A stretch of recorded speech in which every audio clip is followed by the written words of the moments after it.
Já estamos de volta com Mulheres. Deixa eu apresentar você, doutora Renata Mori, que é otorrinolaringologista, e está com a gente hoje para tirar as nossas dúvidas a respeito das doenças de inverno, as doenças respiratórias e esse agravante muito importante que a gente tem agora do coronavírus, né, doutora? Exatamente. Então a gente está numa época do ano onde o tempo está muito seco, só por isso já tem mais poluentes, mais irritantes da mucosa nasal, de toda a via aérea no ar. A mucosa fica mais inflamada, os vírus começam a circular mais e esse ano o coronavírus. Que traz uma preocupação a mais, principalmente para as pessoas que têm problemas respiratórios pré-existentes. Explica para as pessoas por que esse grupo é considerado grupo de risco, por que eles têm que se cuidar mais? Porque a mucosa fica cronicamente inflamada. O exemplo que eu costumo dar é como se você colocasse um sapato que machucou seu pé, depois de 2 dias você tenta pôr de novo, o pé ainda não tá bom. Então você fica inflamando e machucando aquela mucosa o tempo inteiro e nunca cicatriza, né? E só por ter esse processo inflamatório crônico aí, a hora que você recebe uma carga viral alta, que também danifica mais ainda o tecido, você não consegue se recuperar. Começa a prejudicar muito a troca de oxigênio, por isso que eles estão no grupo de risco. Agora, o principal grupo de risco do Covid, do coronavírus em específico, são os hipertensos. Hipertensos? A gente não sabe exatamente o mecanismo, o porquê.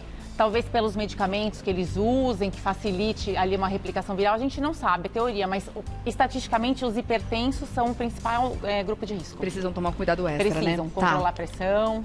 Vamos dar uma olhada então? A gente colocou aqui uma artezinha, colocando primeiramente o que acontece nessa época do ano, como você já falou, né? Ar seco, oscilações de temperatura, o elevado risco de doenças respiratórias. Isso é o que a gente já conhece, né? O nosso cardápio de outono, né? Exatamente. Todos esses, gripe, resfriado, crise de asma, sinusite e às vezes mais que uma coisa junto. E essa combinação pode ser muito preocupante, porque outros vírus começam a circular agora nessa época do ano, influenza, a gente tem outros vírus de resfriado também, e existe uma combinação explosiva que pode acontecer com o coronavírus? Existe, pode ter co-infecção por 2 vírus, né? Ou você pode estar se recuperando de um ou de outro e ter infecção, está se recuperando de influenza, que dá gripe, e ter o coronavírus, e aí seu sistema imune já está debilitado, pode ser concomitante, então é muito preocupante. Por isso, inclusive, que a gente está falando para todo mundo tomar a vacina da gripe. Não porque vai proteger contra o coronavírus, mas sim porque vai te impedir de ter outra infecção ao mesmo tempo ou logo depois.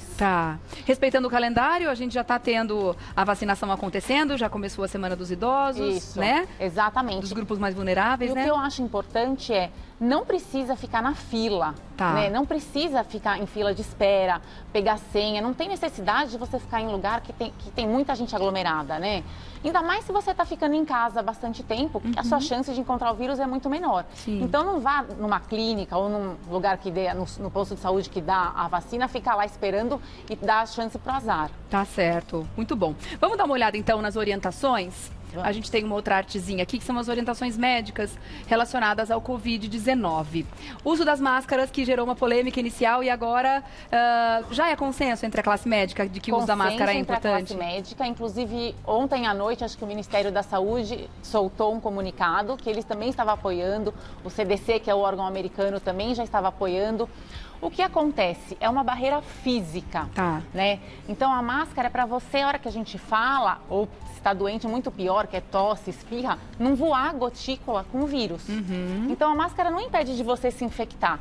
Mas se eu uso e você usa, eu te protejo e você me protege. Não é uma proteção mútua. É uma proteção mútua. E tinha uma grande polêmica, porque falavam que era só a máscara cirúrgica que podia e alguns determinados tipos, mas a gente está vendo e os trabalhos estão mostrando que qualquer barreira está valendo.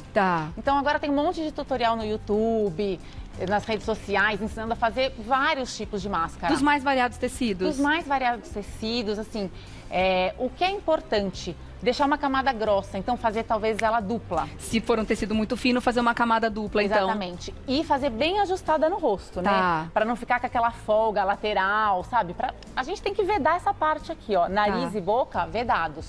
Tem até um esqueminha muito legal que a gente pode fazer com um lencinho daqueles que a gente amarra no pescoço mesmo e 2 elásticos. Exatamente. Aquilo já é uma máscara bem interessante. Eu achei muito legal essa artezinha, até achei bacana o pessoal colocar aqui pra gente ter uma ideia, porque a gente consegue ter uma porção porcentagem do quanto você se protege e do quanto você protege o outro, né?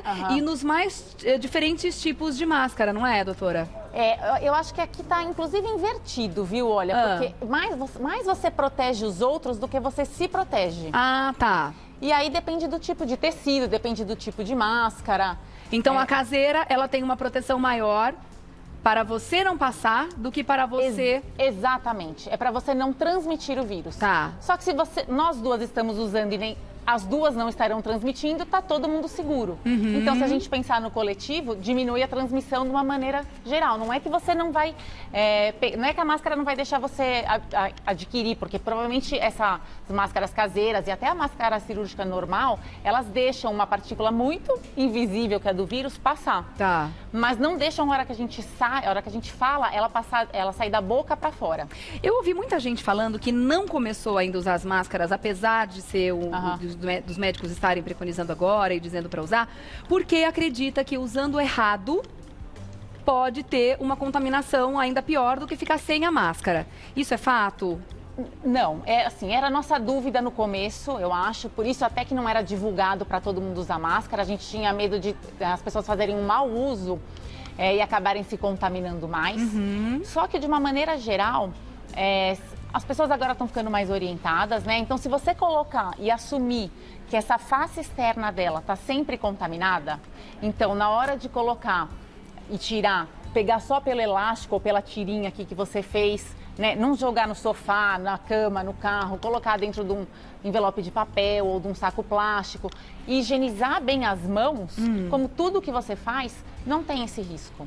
As máscaras podem ser reutilizadas? Pode, contanto que elas sejam higienizadas, cada uma com sua respectiva higiene. Então, as de pano tem que lavar. Deixa 20 minutos de molho lá na água e sabão. Se quiser colocar água sanitária, coloca água sanitária também. Tá, mas o sabão já é suficiente para matar esfregando bem? Igual mão, gente. Igual mão. É lavar bem todas as superfícies. Acho que o Ministério recomendou os 20 minutos, que é para garantir que você vai pegar toda a superfície da máscara. É igual a gente fala da mão, tem que lavar durante 5 minutos, 2 minutos. Não, se você pegar bem todas as superfícies e esfregar bem, é isso que importa. Tá. E no caso da máscara cirúrgica, que é essa branquinha, normal, ela é descartável ou posso reutilizar também? Na teoria, ela é descartável. Existem alguns métodos não convencionais, assim, que o pessoal não tem em casa, que é, por exemplo, luz ultravioleta, raio de UVC, que vão ajudar a esterilizar e a gente fazer uma economia desse material. Porque está faltando, né? Faltando. Por isso que essa pergunta é pertinente, né, doutora? Então, esse equipamento de proteção individual, que chama EPI, todo mundo vai ver nas redes sociais agora, a gente vai tentar o máximo que der reesterilizar e reaproveitar. Tá. E o mesmo caso da N95, que é uma máscara mais usada pelos profissionais da saúde, ela também pode ser reaproveitada? Ela também. Na teoria, todas elas seriam descartáveis, né? Mas, como não tem para o mundo inteiro, as pesquisas foram saindo e as exceções foram sendo feitas para a gente conseguir se virar.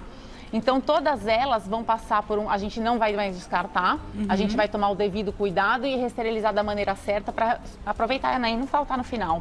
A temperatura é importante? Se eu deixar no sol ou se eu lavar com água quente? A temperatura é importante. Se lavar com água e sabão, não precisa ser com água quente. Tá. Mas altas temperaturas matam o vírus. Tanto é que um dos métodos de esterilizar é você colocar em cima de uma panela com água fervendo e deixar de 10 a 20 minutos lá, porque chega a uns 60 graus, e aí mataria o vírus. No próprio vapor da água? No próprio vapor da água. Legal, boa, bom saber. Afinal de contas, tudo é uma relação risco-benefício, né, doutora? Tudo. Vamos dar uma olhada então nas perguntas, tem bastante gente querendo saber muitas dúvidas a respeito desse assunto. A Fabiane Fernandes quer saber o seguinte: tenho asma e estou muito preocupada com a pandemia, pois sempre que pego gripe já fico derrubada.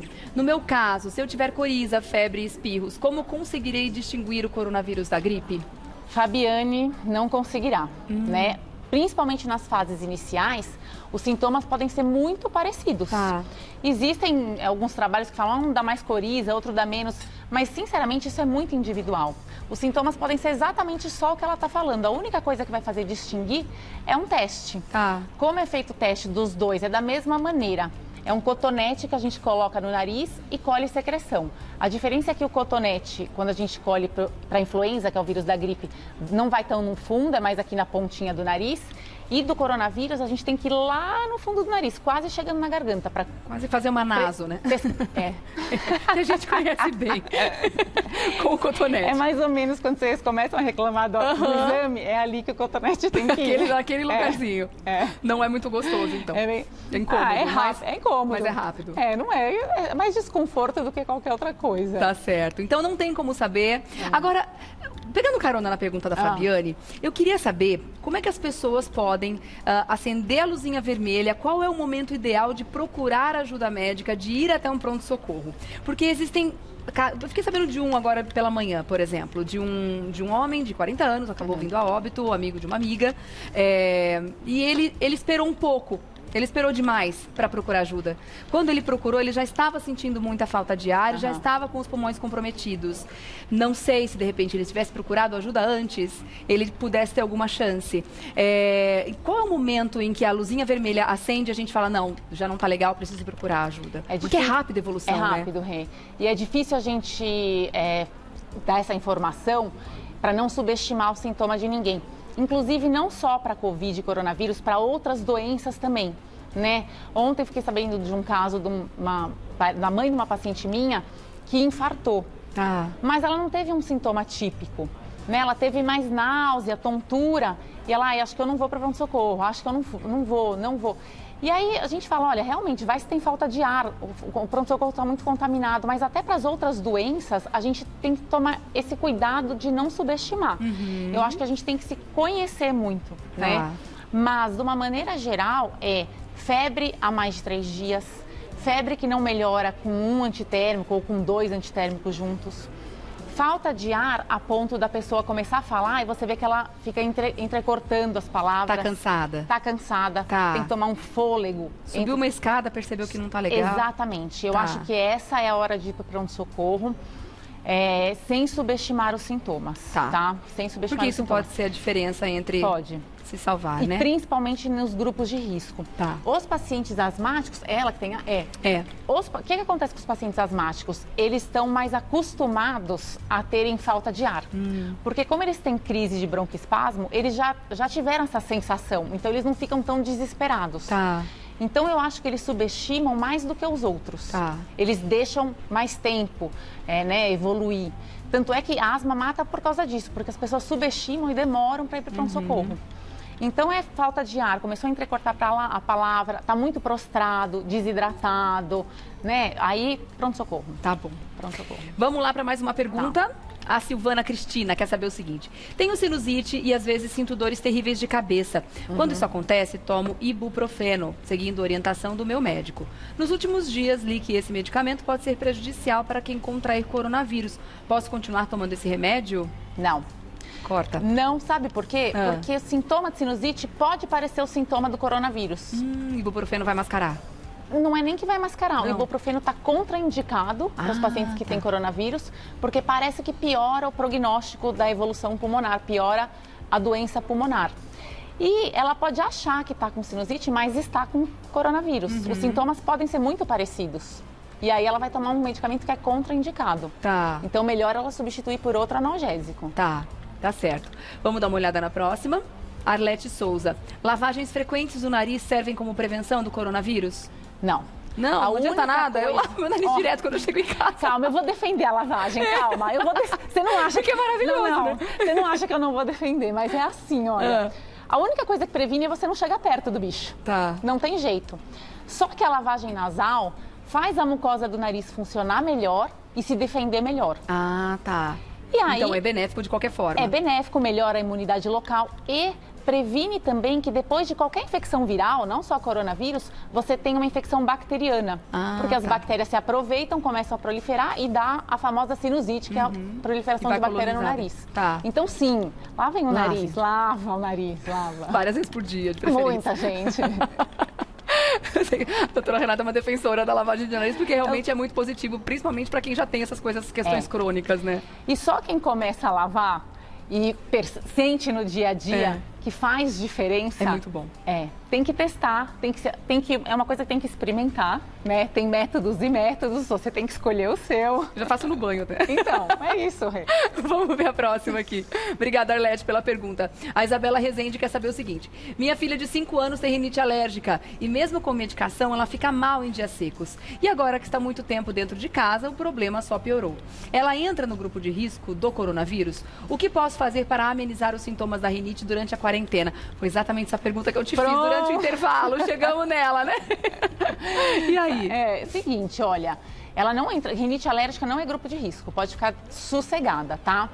Medidas gerais para rinite: lavar o nariz, tirar todas as coisas de casa que fazem mal, bicho de pelúcia, tapete, carpete, cortina, muito papel, livro empoeirado, deixar tudo bem aberto, bem arejado e tratar a rinite. Tá. Se o seu médico te prescreveu antialérgico via oral, antialérgico via oral. Se ele te prescreveu spray nasal, spray nasal. Não tem nenhuma contraindicação em você parar seu tratamento. Tá. Muito pelo contrário, até porque quanto mais na crise você fica, mais você tem a tendência de ficar colocando a mão no nariz e coçando. Eu acho que o alérgico, quem tem rinite alérgica, é grupo de risco na questão comportamental. Sim, né? É. Porque a gente tem uma mania terrível de levar a mão ao nariz, porque o nariz coça freneticamente nos dias de crise. E aí a gente se torna grupo de risco, né, doutora? E é difícil, porque não só coça, às vezes escorre. Aí você vai fazer o quê na hora? Precisa enxugar, né? Você nem percebe que colocou a mão. Então, sim, não suspendam o tratamento para rinite, continuem. Que ajuda nesse comportamento aí, não tem nada a ver com o coronavírus, mas de uma maneira geral, você não vai pôr a mão no nariz tanto tempo. E nenhuma classe de antialérgicos está contraindicada ou entrou para aquela lista negra? Nenhuma. Assim, corticoide via oral está contraindicado. Corticoide, tá? Que também serviria como um antialérgico, mas os antialérgicos, que são os antihistamínicos, não estão contraindicados. Tá bom. Obrigada, Isabela. Ajudou muita gente aí com essa pergunta. Francisca Leite: há 20 dias estou com dor de cabeça, dor na cabeça. Testa, nuca, lado esquerdo, direito, cada hora em um lugar. Ora lateja, ora sinto uma pressão, mas não tenho secreção. O que seria isso?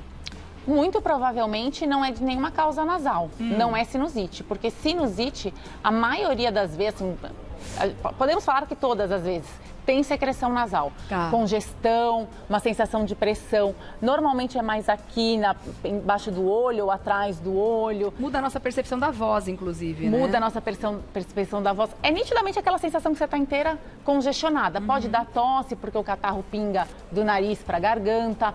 Mas só essa dor de cabeça, uma hora de um lado ou do outro, claro, tem que ver com o seu médico, mas não parece sinusite. Não entra nos critérios diagnósticos de sinusite. Às vezes, com essa pandemia, às vezes a pessoa tem cefaleia, tem dor de cabeça tensional. Sim. Né? Começa a travar as costas, o pescoço, morder, apertar. Então, também tem que dar uma pensadinha nisso. A maioria das pessoas está bem ansiosa, né? Então tem que tomar cuidado com isso. E aí fica ainda mais preocupado quando vem a dor de cabeça, porque é um dos sintomas, né? Pode ser um dos sintomas, pode. Isolada e há tantos dias é muito difícil, né? Mas sim, mas pode ser um sintoma inicial, sim. Tá bom. Obrigada, Francisca. Vamos ver mais uma. Maria Clara Rodrigues: tenho uma dúvida sobre ar-condicionado. Neste momento, para evitar problemas respiratórios e a transmissão do coronavírus, é melhor evitá-lo? O que acontece? Depende do ar-condicionado. Se você trocou o filtro e está tudo limpinho, o filtro está funcionando. Se você deixa, às vezes, um umidificador de ar para o ar ambiente não ficar muito seco, também tudo bem usar. Então, acho que isso aí é caso a caso. Tem gente que é contra ar-condicionado, mas eu acho que em algumas cidades do Brasil é insuportável. É quase impossível ficar sem, né? Eu acho que você tem que tomar os cuidados com ele e aí tá tudo certo. Tá certo, muito bom.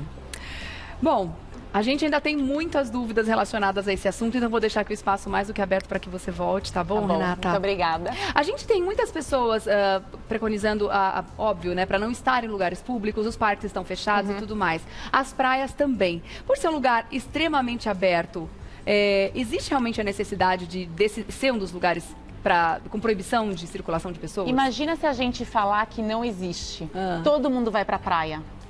E aí a gente juntou um monte de gente e aí está disseminando o vírus do mesmo jeito. Eu acho que a gente... com relação à proximidade, então, a Exatamente, questão, né? Pelo menos 2 metros. Quanto menos gente você encontra, menor a chance você tem de encontrar o vírus. Eu acho que a gente está num momento que essa polêmica, trabalha, não trabalha, abre, não abre. A gente tem que trabalhar, né? Tem pessoas que têm que trabalhar, não tem como.